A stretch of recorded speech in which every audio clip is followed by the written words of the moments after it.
You know what today is? It's the release of a new Magic core set. And the reason that this is such a big deal is that there hasn't been a Magic core set in a while. Magic just stopped producing them.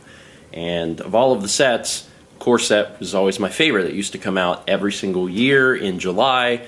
You would go to your store, play with cards that you were, pretty familiar with. They didn't change the core set up too much, and they finally brought it back. And I haven't played Magic in a while, but for the core set, I'd like to.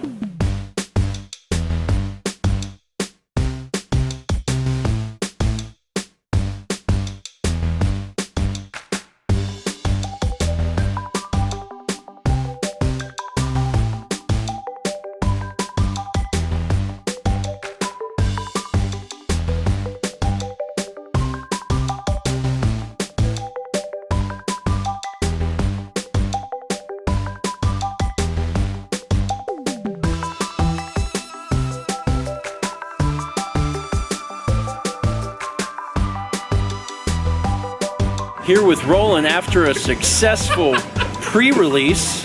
You just ran a pre-release here, Player's Choice. How well did you do, Steven? We don't worry too much about how I did. Let's talk about. Did you have fun? I had fun. That's the important part, not how badly I failed. They won't recognize you anymore. They haven't seen you in years. Hinkle has been in Houston working on arcade machines for five years. I've never been to He's Houston. lived there for 5 years, and he's been there. I went to his New Year's party 2 years ago? I just thought it was a nice gesture that you showed up from Houston, because the entire time I was like, dang, dude, Hinkle moved to Houston. He apparently never moved. I thought he has been gone for 5 years, and he's like, no, I live right up the road. Anyway, the pre-release went great. You did a great job running it. Thank you. Talk to me when you're building a deck. I'll help you out. Yeah, I'm a little out of practice for Magic, so I'll have you help. Did you know I don't think I've actually won Magic. You came close last time you were here. Really? Like getting packs? You were, because we had... Oh yeah, because I was right in the middle almost. Yeah, you were right there.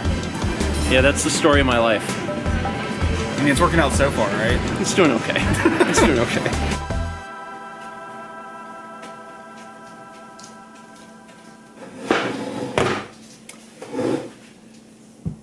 Let's talk about magical cards. So as a reminder, this was a pre-release event, and at a pre-release event you get 6 packs of Magic cards, in this case Core Set 2019, and you have to build a 40-card deck out of those cards. About 17 of those are going to be land, so you're only going to be using about 23 of the actual cards that you pull. The way that Wizards has been doing it lately is you get this fun little box, and you also get a spin-down counter.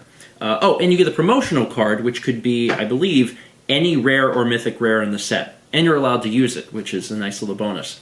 So I started to open up all the cards, and the first thing that popped out to me that seemed usable was Chromium the Mutable, which is a 7/7 flying legendary dragon, white, blue, black. And one of the cool things is he has, well, first he can't be countered, which is great, and then also flash, which means he can be like, boom, I'm defending. You didn't see that coming. Could come in handy. I decided to build around that. White, blue, and black. And there was actually a few things that worked really well throughout the day. There are some cards that are just good. Mentor of the Meek is very, very fun to play with. It's a 2/2 for 3, and whenever another creature with power 2 or less comes in the battlefield, you can pay 1 mana and draw a card. There was at least 2 games I played where I got to do this a ton in those games, where I was always, 1 land ahead of what I was playing, so if I had 4 land, I'd play a 3-drop creature, and then I could pay 1 and draw a card, and I would do that turn after turn. It was very, very helpful. So I love this card. It was great, especially because a lot of the cards I was playing, their power was 2 or less. A lot of small guys, not just on the white side, but just in general. Also got a chance to play a lot of life gain stuff, just because white has a lot of white life gain, like a Johnny's Pride Mate. You get anytime you gain life, you get counters. There's an artifact for this, the Fountain of Renewal, where you just at the beginning of your upkeep you gain life, which is extremely helpful for one because then you're continually gaining life. So Johnny's Pride Mate continues to get big.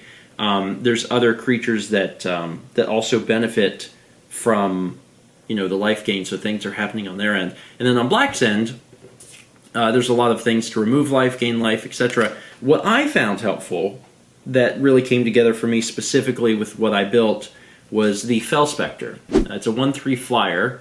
When it enters the battlefield, target opponent discards a card, and then whenever they discard a card, they lose 2 life. Well, I actually had quite a bit of stuff to cause card discards. So I would get this guy into play, and then I would use Duress, or I would use Mind Rot. I had actually several of these cards that I could play that would cause the opponent to, not only lose cards, but lose life. And that won me some games. But here's the problem. I ultimately went 1-2. I won one of my matches and lost 2 of my matches. And specifically, I went 2-4.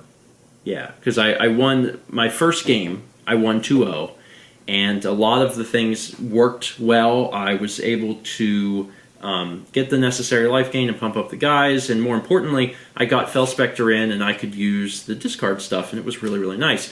Another card that came in really handy was the Aether Tunnel, because you create an unblockable, which is really, really fun. So everything was working really good, and then it kind of fell apart. I played, after my first match, I played against someone who was running, it wasn't completely mono-red, but it was practically mono-red, and it was moving very fast, which is the kind of decks I like to play. Back when I played Standard, that was what I played. It was mono-red, fast, fast, fast, fast, fast. And both of my matches were over very quickly. The second game of my second match was was because I should have mulliganed my initial hand. I needed a swamp, and I was like, I'll get a swamp. No, you won't. You won't get a swamp. Don't count on it because it's never coming. And then in my third game, I lost as well due to being mana screwed a little bit, but then just not being able to play as quickly. So what it came down to is, yes, I did get Chromium, but you know what else I got? I got this guy, another Elder Dragon, the Palladia Moors, the Ruiner, who is in a different set of colors. And I thought at the beginning, I really did, I was like, maybe I should be playing this other dragon, because the red-green, their colors I'm more familiar with, red specifically, and I'm better at that, sort of tempo. And I was like, maybe I should be playing that. I've got some good cards in those colors, but nah, I'm starting to put together this one for Chromium, it'll be fine. It wasn't fine. I absolutely should have went with this card.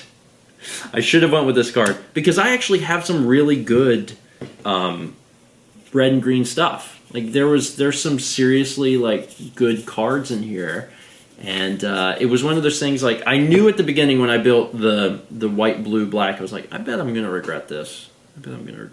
And then as I played on, I was like, yeah, I feel like I should use the other one. But you know what? It's fine. And I had fun. And I haven't been to a pre-release event in a while.